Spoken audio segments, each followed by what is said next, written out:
একবার ইভিনিং স্ন্যাক্সে creamy white sauce chicken sandwich বানিয়ে দেখবেন।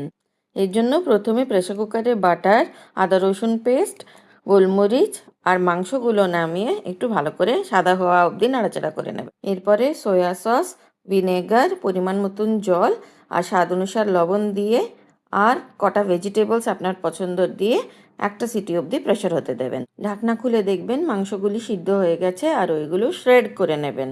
এইবার হোয়াইট সস বানানোর জন্য ফ্রাইং প্যানে বাটার, গোলমরিচ, 2 টেবিল স্পুন ময়দা আর 1 কাপ দুধ দিয়ে ফুটোতে দেবেন। কুচনো পেঁয়াজ, ক্যাপসিকাম, কাঁচা লঙ্কা আর শ্রেডেড চিকেন দিয়ে একটু নাড়াচাড়া করে অল্প একটু চিজ সস আর লবণ দিয়ে পুরো মিশ্রণটি ঘন করে নেবেন। হয়ে গেলে একটি ডিশে নামিয়ে ব্রেডে লাগাবেন, সাথে একটু স্যালাড যোগ করবেন। স্যান্ডউইচটা বন্ধ করে ফ্রাইং প্যানে 2 পিঠে ভালো করে লাল করে সেঁকে নেবেন। দারুণ স্বাদের এই ক্রিমি স্যান্ডউইচ রেডি হয়ে গেল। সাথে চিকেন স্যুপও আমাদের রেডি। ওর মধ্যে চিকেনটা শ্রেড করে নিয়েছি।